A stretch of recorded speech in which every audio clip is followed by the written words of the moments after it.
Today's episode is going to be a little bit different. As a cartoonist, I'm always trying to surround myself with people who are making good comics. And this is one of the funniest ones I've ever read. Welcome to the 7th episode of Best Art on Earth, where I go over all the best art that's happening on our planet right now. But why is it the best? Because I said. But I usually go over the art fundamentals and break down why a piece of art is so good. But since we're going over a comic that's humor-based, I've pulled up the 6 dimensions of humor. And we're gonna break down why Safely Endangered is one of the funniest comics on the internet. Chris McCoy is responsible for this gag-a-day comic. For Chris, almost nothing is off limits, including Dumbledore shaking. Chris, you're scarring us here, man. This comic is one of my all-time favorites. So take a minute, pause it, read it, enjoy it, and then I'm gonna throw it on my iPad and break down for you why this is one of the funniest comics I've ever seen. So the 6 dimensions of humor. I learned it from Scott Adams, who is the creator of Dilbert. Scott has made the better part of $75 million from Dilbert and its notoriety. We're gonna assume he knows what he's talking about when it comes to comic writing. And what he said is, most jokes have to have at least 2 of these to be funny. And all of the best ones like Calvin and Hobbes, The Far Side, The Oatmeal, Poorly Drawn Lines, but all these really memorable ones tend to have 4 to 6 of these within the writing of their comic. Probably the one I'm having the hardest time finding in here is the naughty or mischievous, because more of them tend to blend into cruel, and from time to time these blend together. Chris has spent a lot of Safely Endangered in this realm, so if it's not in this one, it's gonna be just fine. He has plenty more where that came from. But when it comes to cruel, either the kid is pretending that he's now Zulthar, or Chris has iced and reanimated a kid for this joke. Okay, on to Bizarre. The minute he says Zulthar, he probably had this dimension covered. I'm gonna laugh through this whole video. I'm gonna laugh through this whole dang video.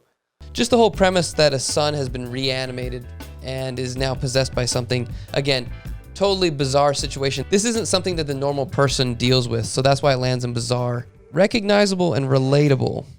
This is where some of the genius starts to leak out of Chris's stuff.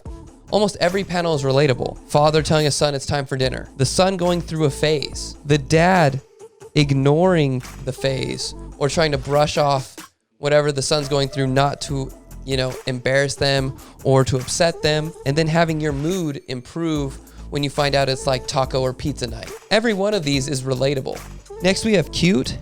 Chris has what I would call a minimalist style, which is he only puts in the absolute smallest details that he needs. One good thing about this is it makes you really focus on the humor. You're about to draw through this character. Technically, this character is 2.5 heads high, which is the proportions of a baby. Or if you know what chibi art is, very much the same. In our minds, subconsciously, we know things with these proportions are babies, which instantly makes it more cute. Scott McCloud has one of the most famous books on comics called Understanding Comics. And he talked about in there how the more detailed that a drawing is, the more we see it as that thing. But the more iconic or symbolic we see something, the more we see ourselves, or we're able to put ourselves into or relate to this comic. By making this a blue dad with just a mustache or a simple child, we are able to put ourselves in there and enjoy the comic. And by doing this, it automatically makes it also more relatable. But with Chris, the big one is being clever.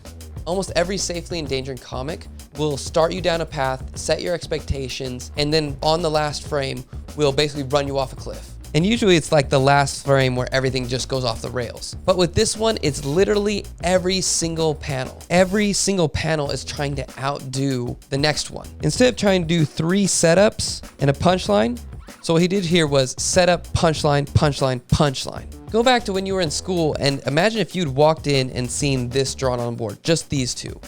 I guarantee half the class would have laughed at how bizarre and ridiculous that was, which means that this on its own is a comic. Setting expectation, breaking it, then breaking it again, it still works, but that final zoomed in look and having him refer to himself in the third person is just the end all be all, most hilarious punchline for this joke. It really does use, if not all of them, 5 out of the 6 dimensions of humor. Okay, so I hope I've sold you on Safely Endangered as somebody worth following on social media. You can see all of his comics at Webtoons, which is the biggest platform for online comics at the moment. He also has a book, mugs, and t-shirts for sale if you're interested in that. Hey, thanks again, Chris, for letting me check out your awesome artwork, and I'll see you guys next week with some more cool art. Thanks.